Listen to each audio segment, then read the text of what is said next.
भगवान की कथा का विश्राम होता है। यहाँ पर विश्राम भाई कहीं और प्रारंभ भाई पर समाप्त कभी नहीं होता, क्योंकि हरि अनंत हरि कथा अनंता कहाँ ही सुने ही बहुविधि शब्द संसार। आज कल आप लोगों ने सुना कि भगवान ने किस प्रकार कंस का उद्धार किया और भगवान का विवाह रुक्मिणी जी से हुआ और भगवान जरासंध के साथ युद्ध हुआ और भगवान जो है द्वारिका को चले जाए। तब से भगवान का नाम रणछोड़। महाराज यह मथुरा है क्या? यह जो मथुरा है यह हमारा शरीर है। यह जो मथुरा है यह हमारा शरीर है और इस पर जरा, जरा अर्थात मतलब होती है बुढ़ापा। जैसे किसी लोहे पर जब कलर आ जाता है तो उसको लोग बोलते हैं इसमें क्या लग गया? जंग लग गया, जरा लग गया, है ना? तो जब इस मथुरा रूपी देह पर जरासंध नाम के राक्षस का आक्रमण होता है तो यह मनुष्य क्या करता है? उससे लड़ने का प्रयास करता है और मनुष्य के इस प्रयास से जरासंध कई बार हार भी जाता है। अच्छा, मनुष्य प्रयास कैसे करता है और जरा आक्रमण कैसे करती है? जरा आक्रमण ऐसे करती है कि जैसे जैसे हमारी अवस्था आगे बढ़ती जाती है हमारे चेहरे पर कैसे क्या जाता है? छाइयां पड़ने लग जाती हैं, छेद जो है ये चमड़े लटकने लगे। पर मनुष्य क्या करता है? उसके लिए भी उपचार करता है। बहुत सारे प्रोडक्ट आते हैं जिनको लगा करके वो उस युद्ध से बचता है। फिर आंखों से रोशनी चली जाती है तो क्या करता है? तब आंखों पर ऐनक आ जाता है, चश्मा। या जरा से मनुष्य लड़ रहा है और जब शरीर में ताकत कम हुआ तो क्या करता है? च्यवनप्राश खाता है ताकि बल मिल जाए। परंतु क्या इन सब चीजों के खाने से उसकी वो जरा चली जाती है क्या? और महाराज जिस दिन यही जरा जो है काल यवन के साथ, समय के साथ आक्रमण करती है और पूरे सूझबूझ के साथ करती है तो उस दिन इस मथुरा को छोड़ करके, इस दोहे को छोड़ करके व्यक्ति को, आत्मा को भागना पड़ता है।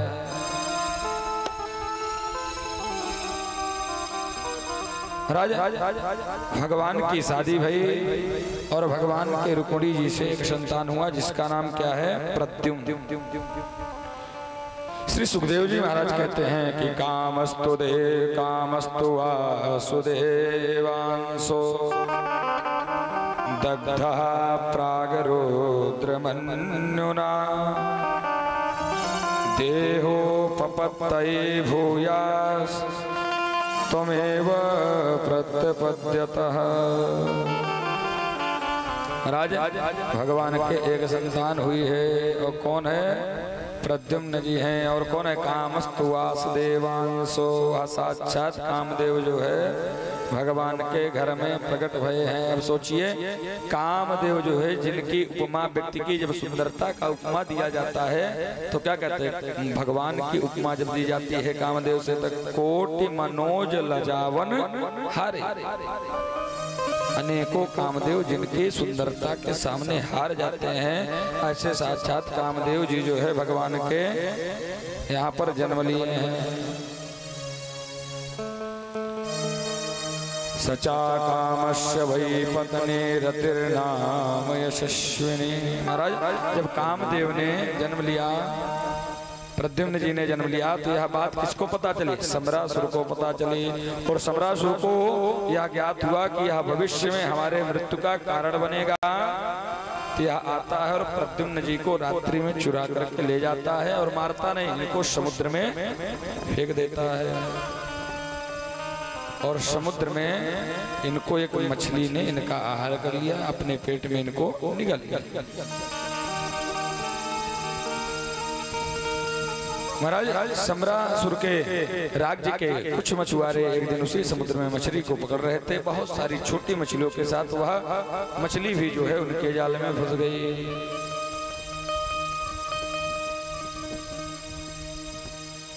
इसी को कहते हैं कि व्यक्ति जितना भी बचना चाहे परंतु भाग्य में जो लिखा होता है वह हो करके ही रहता है। उसको कोई कर्म गति तारे नाही टरे। हाँ? व्यक्ति जो कर रहा है उसके कर्म की गति जो है टरने से नहीं टरेगी।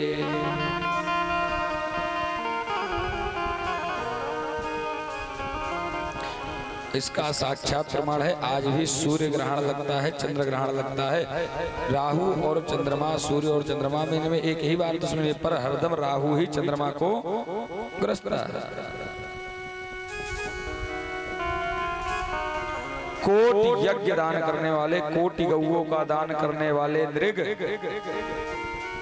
कोटि गाँव नित दान करत हैं। गिरगिट जोन परी करम गति तारे नहीं।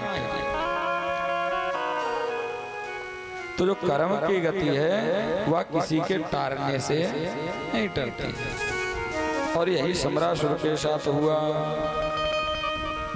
महाराज उसने बालक को समुद्र में फेंका और वही बालक जो है पुनः सम्रासुर के यहाँ भोजनालय में पहुंच गया। तो वह बड़ी सी मछली थी। तो मछुआरों ने सोचा कि क्यों ना राजा को भेंट किया जाए, और उन्होंने ले जाकर के राजा को दिया। राजा ने रसोई में पहुंचाया। वहां पर मायावती नाम की एक स्त्री जो वहां पर काम करती थी, क्या करती थी? सूपोदान साधने। सूप मतलब होता है दाल।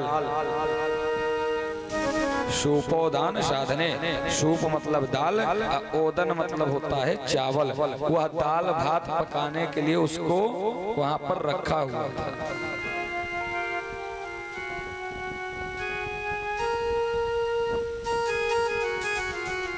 तो जब उसको भेजा तो वहां पर जब उसको काटा गया तो उसके अंदर वह बालक निकला। और मायावती जो है उस बालक को, उनके अंदर ममता आ गई और उन्होंने उस बालक को पाला। नारद जी ने आकर के बताया कि देवी यह आपके पति हैं, जिन्हें भगवान शंकर ने जब देखा तो यह जो है क्या हुए थे? जब शिवती सर नयन उघारा, जब शिवती सर नयन उघारा, जब शिवती सर नयन उघारा, जब शिवती सर नयन उघारा, चितवत काम भयउ चरिता, चितवत काम भयउ चरिता। महाराज जब भगवान शिव ने अपने तीसरे नेत्र को खोला तो क्या हुआ? कामदेव चितवत काम भयउ चरिता। जैसे उसको देखा तो क्या हुआ? वह राख में बदल गया। तो उसकी पत्नी, कामदेव की पत्नी कौन है? रति देवी। रति देवी जाकर के भगवान से प्रार्थना करने लग गई शंकर जी से, हे प्रभु अब इस दासी का चरण कैसे व्यतीत होगा? तो भगवान शंकर के, उनका नाम ही भोलेनाथ है, आप छोटी सी उनकी प्रार्थना कर लीजिए। आपके पास कुछ ना हो तो पानी हो, फूल धतूर जो कुछ भी आप पाइए वह भगवान को समर्पित कर दीजिए तो वह प्रसन्न हो जाते हैं। ऐसे भगवान भूत भोन भोलेनाथ हैं, तो वह किसी के रुदन को कैसे सुन सकते हैं? तो महाराज उन्होंने कहा, जब यदुवंश कृष्ण अवतारा, जब यदुवंश कृष्ण अवतारा, होई है हरि यहाँ महिमारा,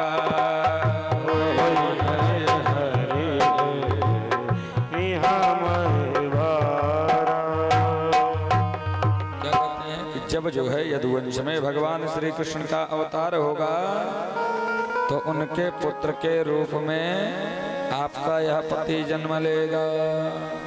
कृष्ण तनया होए हैं पति तोरा, कृष्ण तनय होई है पति तोरा, वचन अन्यथा होई न मोरा, वचन अन्यथा होई न मोरा।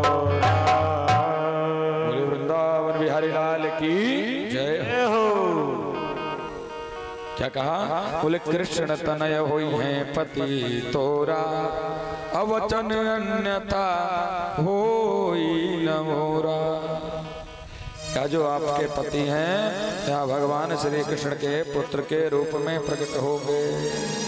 महाराज जब श्री नारद जी ने बात मायावती को बताई, अब मायावती जिस बालक को माँ के जैसे पालती थी, उस बालक के अंदर वह पत्नी के दृष्टि से उस बालक को देखने लग गई।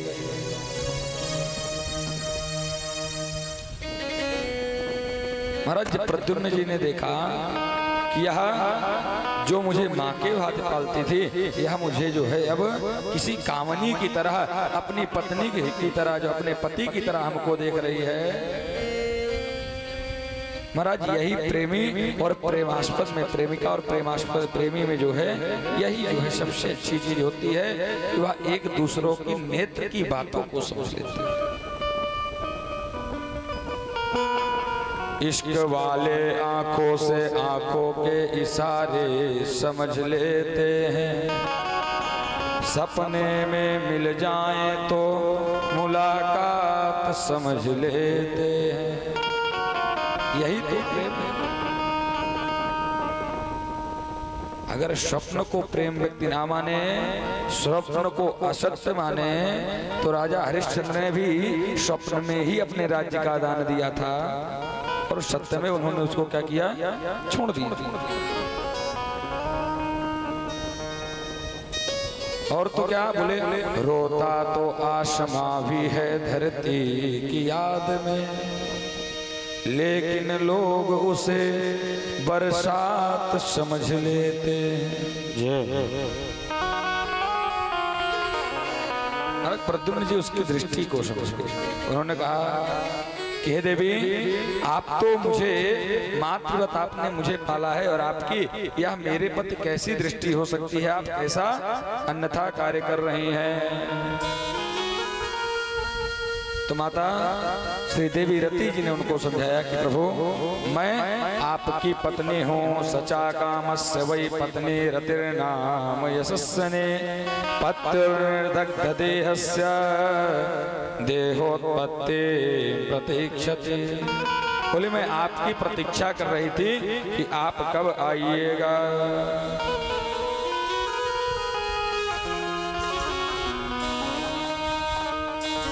मैं आपकी प्रतीक्षा कर रही थी कि आप कब आइएगा। जो है उन्होंने उसको सारी कथा सुनाई कि मैं आपकी पत्नी हूँ। भगवान शंकर ने हमको, आपने भगवान शंकर की ध्यान को भंग करना चाहा, भगवान शंकर ने आपको देखा तो आप जरछारा, आप राख बन गए और आज आपका जन्म जो है भगवान श्री कृष्ण के यहाँ से हुआ और आपको सम्रासुर ने ला करके नदी में फेंक दिया था। उसके बाद आप यहाँ पर आए हैं। महाराज धीरे धीरे प्रद्युम्न जी बड़े हो चुके हैं और जाकर के इन्होंने किससे युद्ध किया? सम्रासुर से युद्ध किया और अपने पत्नी के साथ, रति के साथ जो है अपने लोग को, द्वारिका को वापस चले जाते हैं।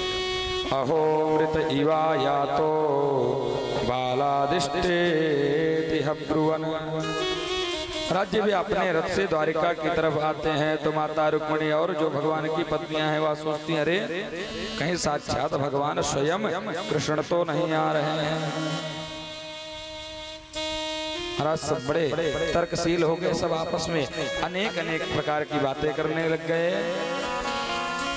नारद जी आए और उन्होंने समझाया यह आपका पुत्र है जिसे सम्रासुर ले जा करके समुद्र में फेंक दिया था।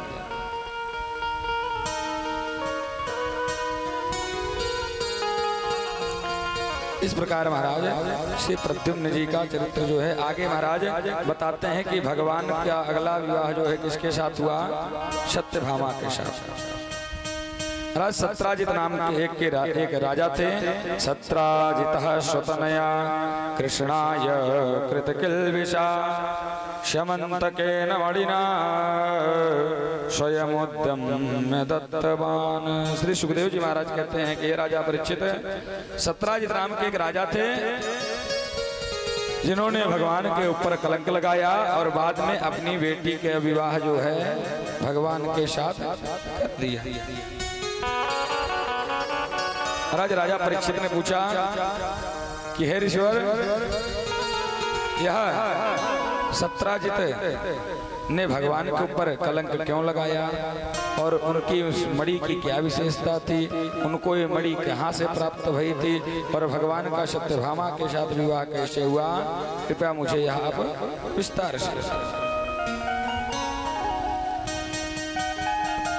श्री सुखदेव जी महाराज वर्णन करते हैं।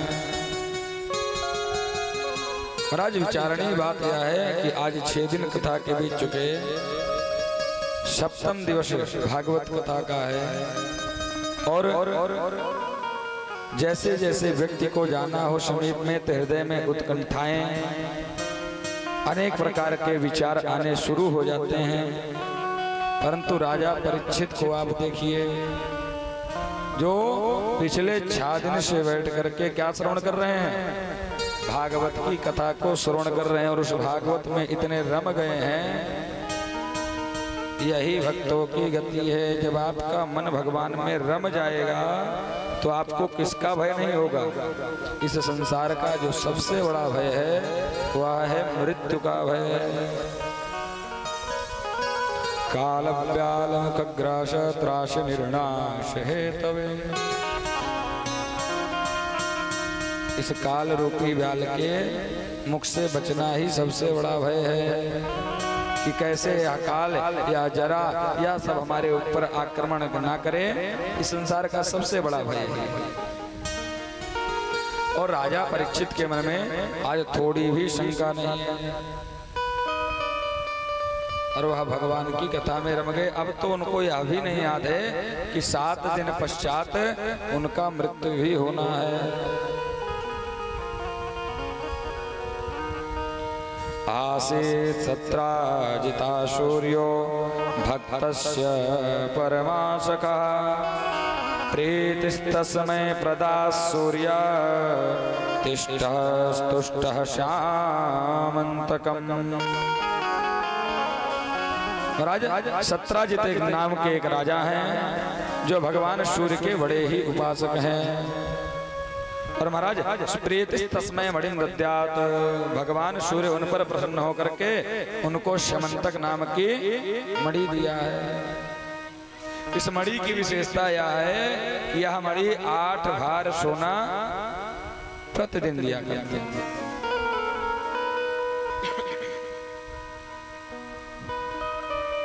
8 बार सोना प्रतिदिन किया करती है। और इस स्वर्ण के द्वारा राजा सत्राजित जो है अपने राज्य का पालन पोषण किया करते थे। महाराज एक दिन सत्राजित जो है भगवान के दर्शन के लिए पधारे और गले में उस मणि को हरदम वहां धारण करके रखते थे। महाराज उसमें भगवान बैठे हुए अपने दूतों के साथ, अपने मित्र मंडली के साथ बैठे हुए थे और वह क्या कर रहे थे, चौसर खेल रहे थे। तो जब उनको आते देखा तो उनका महल इतना प्रकाशमान हो गया तो उनके जो साथ खेल रहे थे उन्होंने क्या कहा, भगवान से कहा कि नारायण नमस्तेस्तु शंख चक्र गदाधरा दामोदर रविंदाक्ष गोविंदो यदुनंदन। अरे यदुनंदन, हे दामोदर, देखिए ऐसा लग रहा है एस आयात सविता, ऐसा लग रहा है सविता अर्थात कौन, सविता अर्थात सूर्य। अभी आगे आप लोग श्रवण करेंगे इन्हीं सूर्य की पुत्री कालिंदी से भी भगवान का विवाह हुआ। बोले ऐस आयाति सविता ताम दे सूर्य जगतपते। महाराज हे भगवान, हे कृष्ण, हे दामोदर, देखिए ऐसा लग रहा है जैसे साक्षात सूर्य भगवान चले आ रहे हैं। भगवान ने कहा अरे यह सूर्य भगवान नहीं है, यह सूर्य भगवान के परम भक्त राजा सत्राजित हैं, जिनको सूर्य भगवान ने मणि प्रदान की है। तमे कदम तामे कदम मणिकंठे प्रतिमोच्य महाप्रभु। तो भगवान ने उनसे जब सत्राजित आए, सत्राजित ने भगवान ने उनका यथोचित आतिथ्य सत्कार किया, उन्होंने भगवान को प्रणाम किया। भगवान ने कहा सत्राजित, आपका राज्य अच्छे कुशल मंगल से चल रहा है, यह मणि जो है आप उग्रसेन जी को दे दीजिए, जिससे वह जो है इससे बड़ा बड़ा, मुझे पता है कि आप इस मणि से बहुत बड़े बड़े यज्ञ करते हैं, इस मणि के द्वारा आप बहुत बड़े बड़े यज्ञ करते हैं, परंतु यह मणि आप राज्य कोष में जमा करवा दीजिए, जिससे जो है राज्य का पालन पोषण और अच्छे से हो सके। भगवान श्री कृष्ण जो है देखिए, जैसे सबसे ऊपर कौन होता है? प्रधानमंत्री। प्रधानमंत्री के नीचे मुख्यमंत्री, उसके नीचे सांसद, विधायक, ग्राम प्रधान, ऐसे ही भगवान सबसे ऊपर हैं। भगवान कहते हैं इसको यहाँ जमा करोगे तो यह सभी के लिए हो जाएगा, आपके पास रहेगा तो केवल आपके राज्य की इससे जो है पर चले आएगा। सत्राजित ने जो है उसको नहीं दिया, सत्राजित ने इन केन प्रकारेण उस बात को टाल दिया। परंतु उसके मन में महाराज यह विचार आया कि बताओ, भगवान को भी लालच आ गया इस मणि को देख करके, भगवान के प्रति उसकी दोष बुद्धि निर्मित हो गई। महाराज एक दिन सत्राजित उस मणि को जो है टांगे हुए थे दीवार पर, और उसका भाई प्रसेन जो है इस मणि को पहन करके जंगल में शिकार खेलने के लिए चला गया। तमे कदा मणिम कंठे प्रतिमोच्य महाप्रभम प्रसेन हयमारुह्य मृगयाम व्यचरद वने, मृगयाम व्यचरद वने। राज प्रसेन उस मणि को पहन करके वन में चला गया, और उस वन में जो है उसको एक सिंह ने मार दिया, और उस सिंह को किसने मारा? एक रीछ ने मारा, और उस रीछ ने जो है उस मणि को ले जाकर के अपने गुफा में लेके चला गया। कई दिन तक जब प्रसेन का पता नहीं चला, और साथ में उस मणि का भी गायब हो जाना पता चला सत्राजित को, तो उसने अपने पत्नी से कहा हो ना हो जो है भगवान श्री कृष्ण ने ही मेरे भाई को मारा होगा, क्योंकि मैं जब उनके राज्य में गया था तो उन्होंने मेरे से इस मणि को मांगा था, मैंने मना कर दिया था, इसलिए हो सकता है कि उन्होंने अभी मन में उसके बाद भी पुष्ट नहीं हुआ, अभी यही कह रहा है कि हो सकता है, हो ना हो भगवान ने ही हमारे भाई को मारा।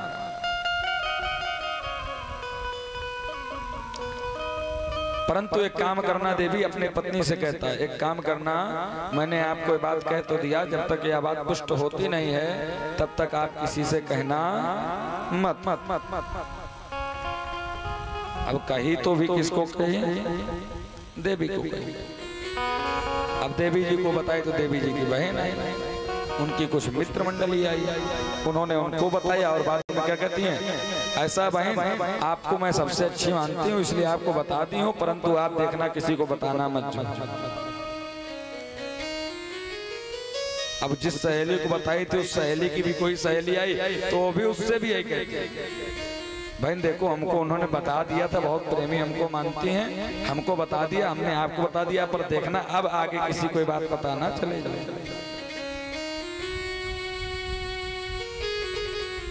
और धीरे धीरे क्या हुआ, यह बात जो है पत्राचार के जगह ऐसे ही कर्णाचार से जो है पूरे राज्य में फैल गई।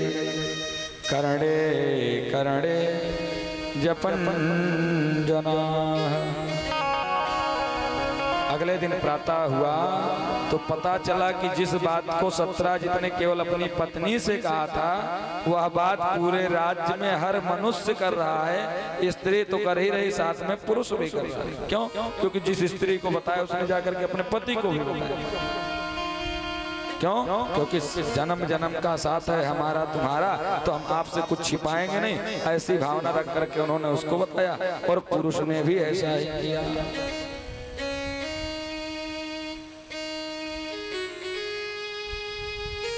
और बात यह हो गई कि करणे करणे जपंजना करणाचार्य के माध्यम से पूरे राज्य में हवा फैल गई। और जिसको देखो सब यही कहने लग गए कि बहुत गलत किया भगवान ने, भगवान को ऐसा नहीं करना चाहिए था। अरे वह तो साक्षात चक्रवर्ती सम्राट हैं, उनको ऐसी कौन सी जरूरत आन पड़ी जो उन्होंने प्रसेन को मार करके मणि को छीन लिया। महाराज जब भगवान पर यह कलंक लगा तो भगवान ने इस कलंक का प्रक्षालन करने का विचार किया कि यह कलंक लगा है तो इसका क्यों ना अब जो है प्रक्षालन किया जाए। और यह कलंक क्यों लगता है तो आप सभी अभी कुछ ही दिन पूर्व बीता है चौथ।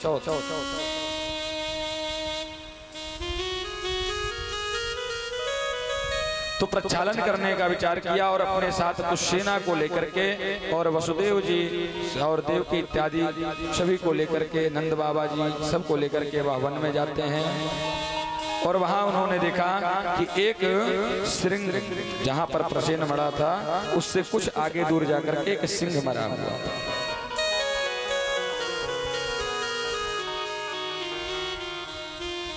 यही सूत्र होते हैं जिसे आज कहते हैं डिटेक्टिव, इंग्लिश में जिसको बोलते हैं डिटेक्टिव, जो खोजी होता है व्यक्ति। जो कार्य SBI करती है, CID करती है, भगवान भी ऐसी ही बुद्धि रखते हैं। वह तो साक्षात नारायण है, उनकी बुद्धि तो इससे भी अपार है। महाराज जब उन्होंने सिंह को मरा हुआ देखा तो उन्होंने विचार किया यह तो जंगल के राजा हैं, इनको ऐसा छोटा मोटा कोई प्राणी तो मार नहीं सकता, तो इनसे जो बलशाली होगा वही मारा होगा। तो महाराज उनको वहां पर रीछ राज के जो है चरणों के चिन्ह दिखाई पड़े और वह उन्होंने उस जब पैर का जो है उस चिन्ह का जो है अनुगमन किया तो वह एक गुफा के पास पहुंचे और उन्होंने सभी को जो है अपने द्वारपालों को सबको रोका और बोले कि यदि 12 दिन तक मैं ना लौटूं तो आप लोग क्या कीजिएगा, वापस चले जाइएगा। राजा भगवान अंदर जाते हैं, गुफा के अंदर प्रवेश किया तो उन्होंने देखा कि एक वृक्ष की बालिका जिनका नाम जाम्बवती है वह जो है बैठ करके उस मणि से खेल रही है। और जैसे ही उसने भगवान को देखा तो वह डर गई और चिल्लाने लग गई। तब तक वहां पर कौन पधारे? रीछ राज जाम्बवंत जी महाराज पधारे। महाराज भगवान में और जाम्बवंत जी में जो है विकट युद्ध हुआ। 27 दिन तक जो है 27 दिन तक विकट युद्ध हुआ। 28वें दिन जो है वह युद्ध रुका। इधर जिनको उन्होंने द्वार पर रोक रखा था वह सब वापस चले गए और उन्होंने जाकर के राज्य में बताया कि भगवान को 12 दिन उस गुफा में गए हुआ, अभी तक लौटे नहीं। और उन्होंने ऐसा कहा था। जब यह बात जो है ब्रज में रह रहे वसुदेव और देवकी को पता चला तो उन्होंने क्या किया, भगवान का जो है माता दुर्गा का जो है पूजन किया कि मेरा बालक जो है जैसे गया था वैसे ही वह जो है हृष्ट पुष्ट लौट आए, ऐसी कामना से माता दुर्गा का उन्होंने पूजा किया। जाने तुम सर्वभूतानां प्राण ओजसो बलम। इधर जब 28 दिन 27 दिन बीत गए, 28वें दिन भगवान ने क्या किया, आसे दष्टद विंशते मुष्ट भी एक मुट्ठी का जो है रीछ राज जाम्बवंत के जब मारा तो उनकी नस नस फूल गई। महाराज या जाम्बवंत जी वही हैं जो भगवान श्री रामावतार में इनके युद्ध की पिपासा बुझी नहीं थी, क्योंकि इन्होंने ज्यादा किसी से लड़ा ही नहीं थी, पर बलशाली बहुत थे, ऐसा नहीं है। पर वृद्ध होने के नाते केवल इनका कार्य यही था कि सबको सुझाव दिया करते थे। तो अंतिम समय में इन्होंने भगवान से याचना की कि प्रभु मेरा अभी तक किसी से युद्ध नहीं हुआ, तो मैं आपसे ही लड़ना चाहता हूँ। भगवान ने कहा कि आपकी भी मनोकामना पूर्ण हो, और भगवान ने आज उनकी भी मनोकामना को पूर्ण कर दिया है।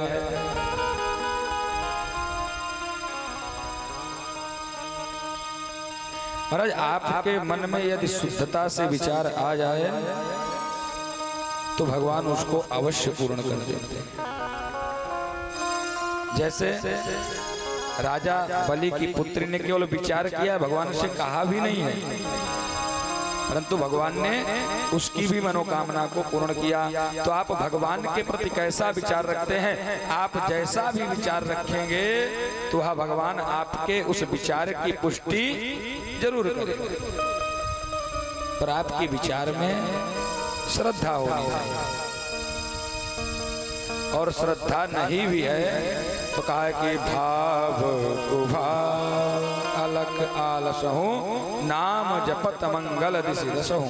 आप भाव से कुभाव से भगवान के नाम का स्मरण कीजिएगा तो वह आपका कल्याण जरूर करेगा। महाराज, श्री चैतन्य महाप्रभु अपने ग्रंथ में लिखते हैं कि व्यक्ति सबसे बड़ा, इस जीवन का सबसे बड़ा पुरुषार्थ किसे मानता है? तो 4 पुरुषार्थ बताएं। कौन कौन से? धर्म, अर्थ, काम और मोक्ष। यही पुरुषार्थ चतुष्ट। तो श्री चैतन्य महाप्रभु जी कहते हैं कि यह जो 4 पुरुषार्थ हैं, वास्तविकता में यह पुरुषार्थ कहने योग्य नहीं है। क्यों? क्योंकि पुरुषार्थ का मतलब है कि जो पुरुष कर्मठ करके मेहनत करके कमाता है उसी को पुरुषार्थ कहते हैं। अब चलिए एक एक बात की पुष्टि करते चलते हैं कि क्या धर्म सबसे बड़ा पुरुषार्थ नहीं है? आपका विचार क्या कहता है कि धर्म सबसे बड़ा पुरुषार्थ नहीं है? नहीं। क्यों? महाराज, हर व्यक्ति अपने अनुसार धर्म करता ही करता है, चाहे जैसे करे, और चाहे वह गरीब हो चाहे वह अमीर हो। तो जब हर कोई व्यक्ति पुरुषार्थ कर सकता है तो पुरुषार्थ बड़ा कहां से? अच्छा, अर्थ तो अर्थ भी हर कोई कमा लेता है। अर्थ भी हर कोई, रिक्शा चलाने वाला भी अर्थ कमाता है, अच्छी मेहनत करने वाला भी अर्थ कमाता है। और यहां तक कि जिसको सबसे बड़ा पुरुषार्थ कहा, मोक्ष, क्योंकि यह भजन के द्वारा प्राप्त होता है, तो उसको भी श्री चैतन्य महाप्रभु जी ने कहा कि मोक्ष भी सबसे बड़ा पुरुषार्थ नहीं है। बोले क्यों? बोले मोक्ष प्राप्त करना है तो भगवान ने एक नहीं 7 पुरिया, मोक्षदायिनी पुरिया बना रखी हैं। आपको मोक्ष चाहिए तो आप उस पुरी में जा करके केवल रह लीजिए, उस पुरी में रहने निवास मात्र से आपका मोक्ष हो जाएगा। अयोध्या, मथुरा, माया, काशी, कांची, अवंतिका, पुरी, द्वारावती चैव सप्तैता मोक्षदायिका। यह 7 पुरियां हैं जो मोक्षदायी। व्यक्ति कितना भी पाप किया हो, अंत समय में वहां पर पहुंच गया और वहां पर पहुंच करके उसने प्राण का त्याग किया तो वह भी उस मोक्ष को प्राप्त कर लेता है। तो मोक्ष कहां से? बहुत बड़ा पुरुषार्थ हुआ। तो मोक्ष तो हर किसी को प्राप्त हो जाता है। तीर्थों के माध्यम से मोक्ष सबसे सुगम है। इसीलिए बलराम जी, अक्रूर जी, विदुर जी इत्यादि यह सभी जब अपने कार्य से निवृत्त होते थे तो कहाँ जाते थे? तीर्थ यात्रा पर निकल जाते थे। क्योंकि तीर्थों के माध्यम से हो सकता है आपके नाम से, मुख से भगवान का नाम न निकल पाए, परंतु तीर्थ निवास से तीर्थ का प्रभाव यही है कि यदि आप वहां पर रह लेते हैं तो आपका कल्याण हो जाएगा। और क्या? चलिए, अच्छा मान लीजिए तीर्थ में भी नहीं रहते हैं तो कैसे मोक्ष होगा? बोले शालिग्राम शिला यत्र शिला द्वारावती तथा उभयो संगमं यत्र मुक्तिस्तत्र न संशयः। कहते जहां पर भगवान, जिस घर में भगवान शालिग्राम का पूजन होता हो, जिस घर में भगवान शालिग्राम का पूजन होता हो, द्वारिका चक्र का पूजन होता हो, वहां भी मुक्ति हो जाती है।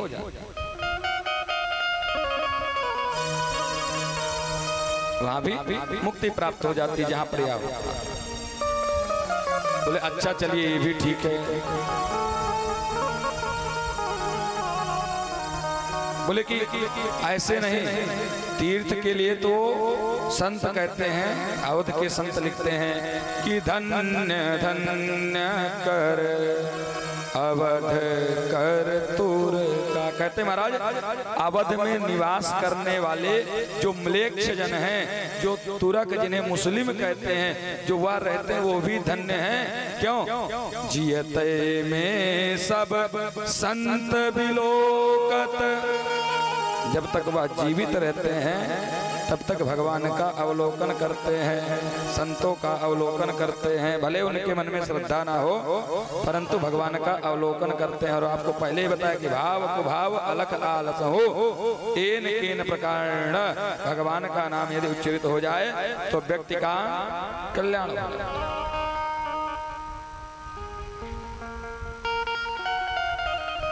और यदि गलती से भी आपके द्वारा, जैसे एक घूण था, एक कीड़ा था जो है, और उस जो घूण होता है वह जो है चल रहा था, बालू पर चल रहा था, और एक बार ऐसे चला, एक बार ऐसे चला, उसको पता नहीं हुआ कैसे चला है, बस वो ऐसे चला और ऐसे चला, ऐसे चला, राम लिख गया। उस राम लिखने मात्र से भी उसका कल्याण हो गया।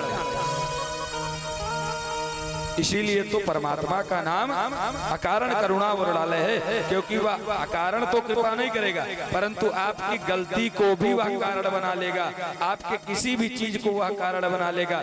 क्या भगवान को नहीं पता था कि अजामिल अपने पुत्र नारायण को बुला रहा है? पता तो था ना, पर भगवान ने उसके पुत्र को ही कारण बना करके उसका उद्धार कर दिया।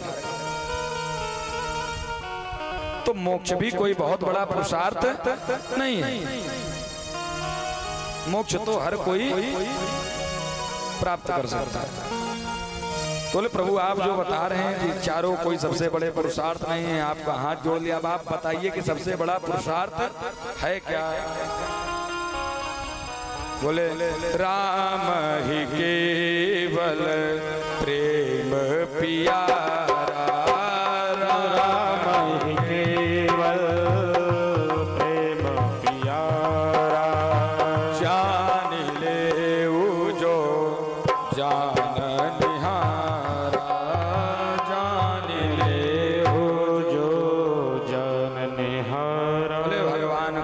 सबसे प्रिय है। आप धर्म अर्थ काम मोक्ष कीजिए अथवा ना कीजिए परंतु प्रभु से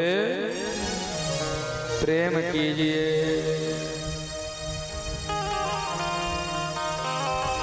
और भगवान पसंद भी कैसे लोगों को करते हैं? निर्मल मन जन सो मोहि पावा, अम्बोहि कपट चल छिद्र नभा।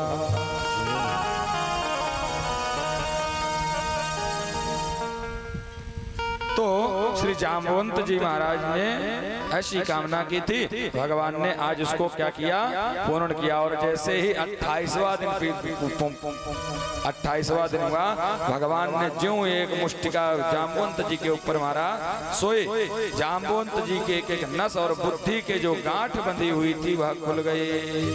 और तुरंत उन्होंने हाथ जोड़ लिया कि जाने तम सर्वभूतानां प्राण ओजसहो बलम विष्णुं पुराण पुरुषम प्रभविष्णुमधीश्वरम। हे प्रभु मैं आपको पहचान गया, आप तो हमारे श्री राघवेंद्र सरकार हैं। बोलिए राघवेंद्र सरकार की जय हो। बोले प्रभु मैं तो आपको पहचान गया, आप हमारे कौन हैं? राघवेंद्र सरकार हैं। भगवान श्री कृष्ण ने कहा भगवान इस प्रकार उन्होंने जामवंत जी ने भगवान से अन्य विनय किया, उनसे प्रार्थना किया।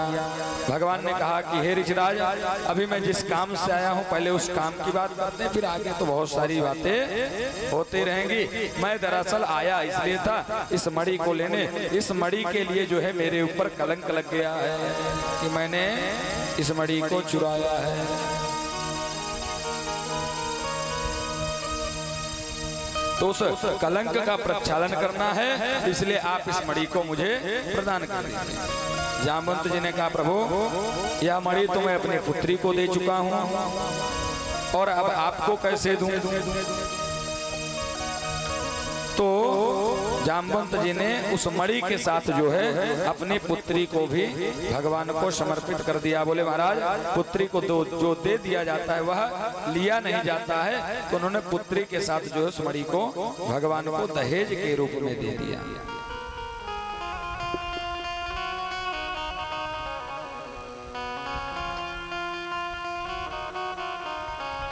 अभी जब दहेज की बात आ गई है तो थोड़ा सा इस पर भी प्रकाश डालते हुए चलेंगे। यह संसार दहेज है किस लिए? सर्वप्रथम बात यह जाननी चाहिए कि शास्त्रीय विधा में दहेज होता किस लिए। पहली बात दहेज तो वह है कि व्यक्ति के पास जितना सामर्थ्य हो उतना देता है। और आप भगवान की तुलना यदि आप देखिएगा, भगवान ने दहेज लिया है तो भगवान को तो अभी आगे की कथा में आप श्रवण कीजिएगा कि 9 करोड़ दास दासियां किन्होंने दिया है। अभी जब नग्नजिति का विवाह आएगा, राजा नग्नजित की पुत्री नग्नजिति से विवाह होता है, सत्या से जो है, तो नग्नजित राजा ने भगवान को 9 अरब दास दासियां दिया दहेज। तो दहेज जो है, और आजकल तो दहेज का जो व्यक्ति के अंदर मोह है वह लोभवश है कि कितना मिल जाए। लेने वाला सोचता नहीं है और देने वाला भी दे तो देता है, परंतु सोचता है कि इस बार इतना अपने बेटे के विवाह में, अब इतना ले रहे हैं तो बेटी के विवाह में इतना देना पड़ेगा, बेटी के विवाह में इतना दे रहे हैं तो बेटे के विवाह में इससे दुगना लेंगे।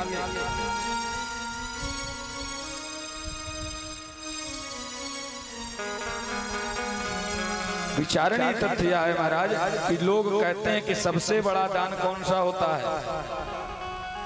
सबसे बड़ा कन्यादान।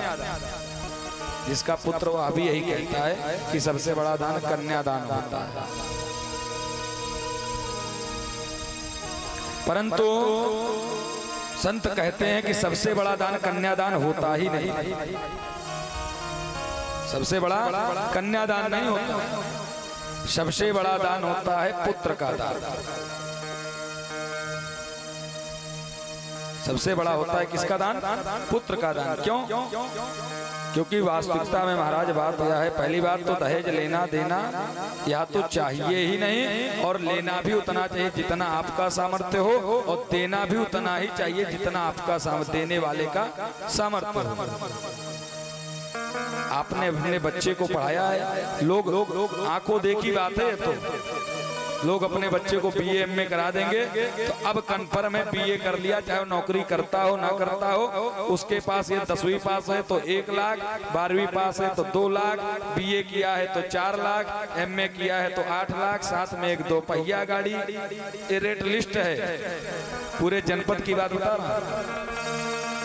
ये रेट लिस्ट जारी है, सबके पास जो है कितना लड़का पढ़ाए, चाहे नौकरी करता हो ना करता। सबसे बड़ा दान कौन सा है? पुरुष का दान, क्योंकि कन्या तो जहां जाती है अच्छी बात है, और स्त्रियों को भी इस बात का विशेष ध्यान देना चाहिए। कन्यादान को इसीलिए संतों ने कर दिया। बोले महाराज कन्या जहां जाती है उस घर की मलकिन बन जाती है। भाई जिस घर में पहुंचे उस घर की समस्त संपत्ति जिस दिन पहुंचे उस दिन तिजोरी की चाबी किसके हाथ में? बहू के हाथ। जो संपत्ति माता पिता के नाम पर थी वो संपत्ति किसके नाम पर? बहू के नाम पर। और साथ में अब स्थिति ऐसी आई कि जब माता पिता को कुछ मांगना हो तो वो भी जो है बहू से मांग, जिनका घर था अब उनका उस घर में अपना अधिकार तक नहीं चलता है। अपने अधिकार में भी उनको बहू से पूछ करके ही कार्य को संपादित करना पड़ता है। जिस इतने बड़े घर को उन्होंने बड़े लाड प्यार से बनाया, वह घर भी किसके हाथ में? बहू के हाथ में। तो बहू वो लड़की जहां गई वहां तो जाकर तो क्या महारानी बन जाती उस घर? तो दान कहां से हुआ? या दान कहां से? वो तो जहां गई वहां का जो है महारानी बन गई। और तब ऐसा तब ना माने जब उसका स्वभाव अच्छा हो, वह उस परिवार को चला सकती हो प्रेम पूर्वक। जब उसका परिवार चलता है तो हो सकता है वह अच्छे स्वभाव वाली हो। कोई जो है क्वचित कारणा भवेत् साधु क्वचित खलवाट निर्धन, तो ऐसा कोई हो, बिरला हो, अच्छी बात है। तुम्हारा श्री जामवंत जी निवेदन जो है उस मणि के साथ जो है भगवान को समर्पित कर देते हैं।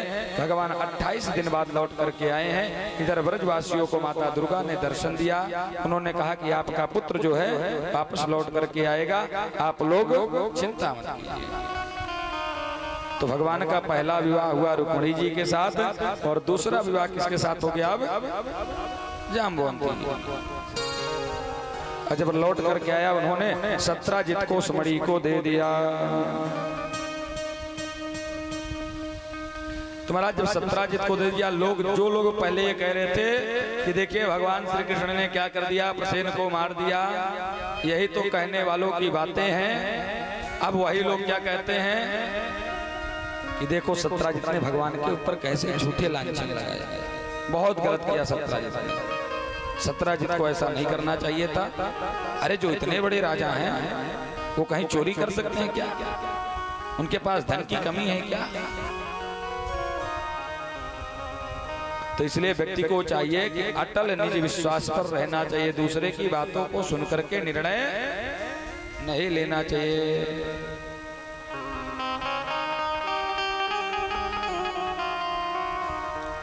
तुम्हारा जब सत्राजित ने अपने राज्य में ऐसा सुना तो क्या हुआ? सत्यभामां च पितरं हत्वं वीक्षा सुचार्पितम्। सत्राजित ने जो है अपनी पुत्री का विवाह भी जो है सुमणि के साथ जो है भगवान को समर्पित किया। तो तीसरा भगवान किसके साथ हुआ विवाह भगवान का? सत्यभामा के साथ हो गया। परंतु भगवान ने मन में विचार किया कि यदि इस मणि को ले लूंगा तो लोगों को ये लगेगा कि चलो भगवान ने जो है मणि को भी ले लिया, शादी के साथ शादी तो की, साथ में मणि भी लिया। तो भगवान ने उस मणि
बार सभी लोग दोनों हाथों में राधे राधे राधे राधे।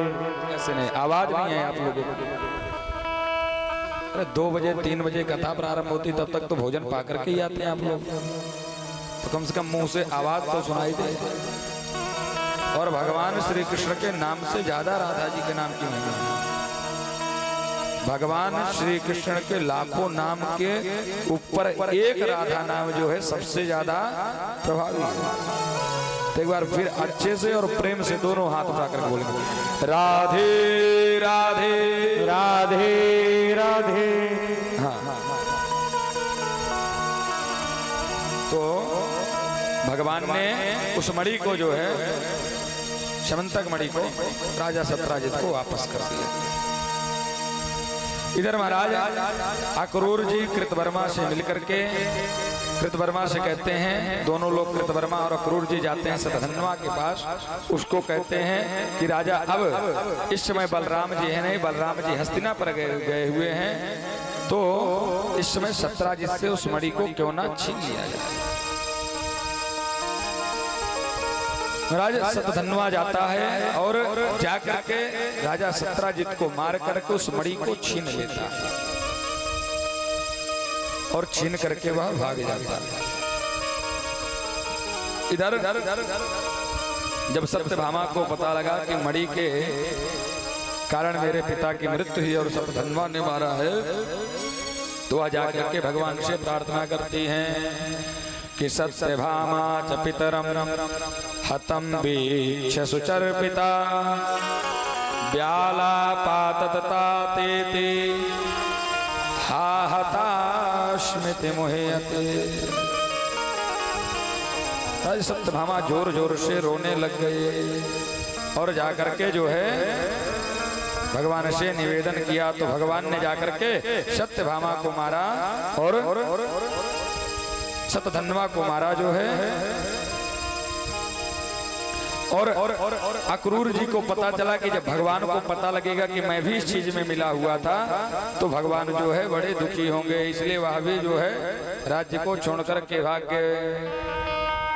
और जब वह राज्य से चले गए तो महाराज राज्य में बड़ा ही दुख कष्ट असह्य पीड़ा बढ़ गई। तो भगवान ने पुनः जो है अक्रूर जी को बुलाया और अक्रूर जी आते और राज्य का जो है संचालन करते हैं।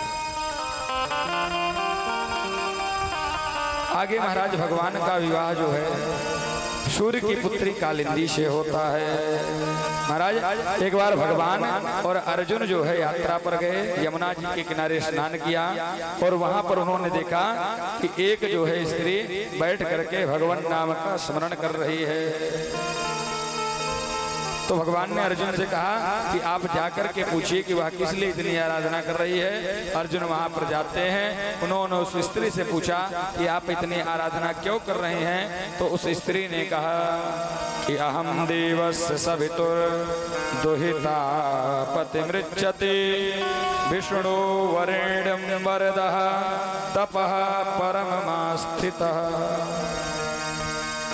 हे नरवर, मैं जो है भगवान विष्णु को पति के रूप में प्राप्त करना चाहती हूँ, इसलिए मैं जो है यह तपस्या कर रही हूँ। और अहम देवस्य सवितुर, मैं किसकी पुत्री हूँ? सवितुर भगवान सूर्य की पुत्री हूँ। और भगवान विष्णु को विष्णु वरेण्यं वरदः तपः परममास्थिता, भगवान विष्णु को पति के रूप में प्राप्त करने के लिए यहाँ पर जो है तपस्या कर रही हूँ।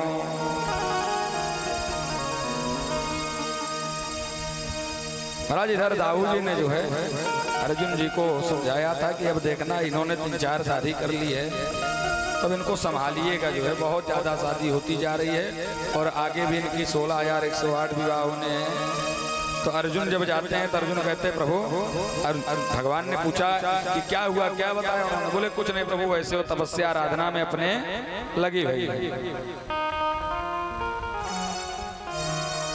महाराज भगवान तो मनोगत भाव को समझते, उन्होंने माता कालिंदी को इशारा किया कि आप रथ पर चढ़ जाइए और माता कालिंदी रथ पर चढ़ जाती हैं और भगवान का जो है चतुर्थ विवाह सूर्य की पुत्री कालिंदी के साथ। आइए एक भजन के साथ अपनी वाणी को विराम दूंगा। श्री भगवान भागवत जी के चरणों में अर्पित करूंगा।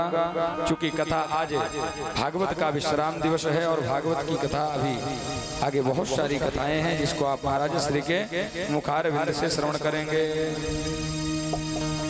सवरिया ले चल परली पार, सवरिया ले चल परली पार, कन्हैया ले चल परली पार, कन्हैया ले चल परली पार। जहाँ विराजे राधा रानी, जहाँ विराजे राधा रानी, अलबेले सरकार, सवरिया ले चल परली पार, सवरिया ले चल परली पार।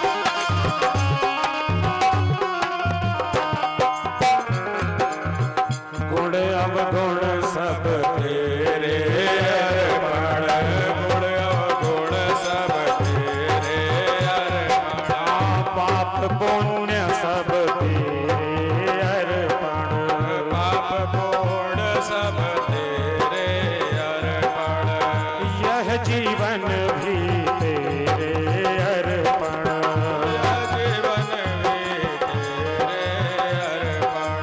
सांवरिया मैं तेरी रागिनी, सांवरिया मैं तेरे लाडले, सांवरिया मैं तेरी रागिनी, सांवरिया मैं तेरे लाडले, तू मेरो मल्हार, सांवरिया चल परली पार, सांवरिया चल परली पार।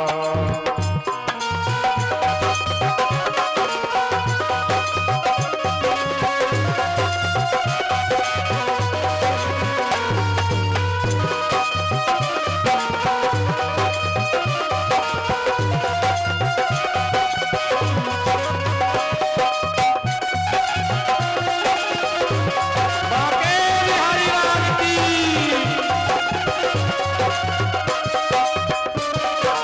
ईगो हल्ला।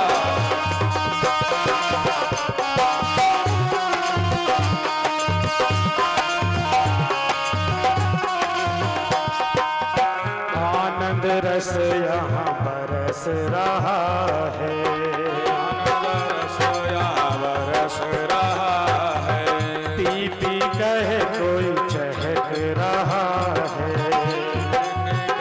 कोई चहक रहा है, हाँ पत्ता पत्ता हरस रहा है, पत्ता पत्ता हरस रहा है, ओ दास बेचारा तरस रहा है, दास बेचारा तरस रहा है। मेरे प्रीतम मेरे माझी, मेरे प्रीतम मेरे माझी, मेरे प्रीतम मेरे प्रीतम मेरे माझी, मेरे प्रीतम मेरे माझे, कर दो मैया पार, सवरिया चल परली पार, सवरिया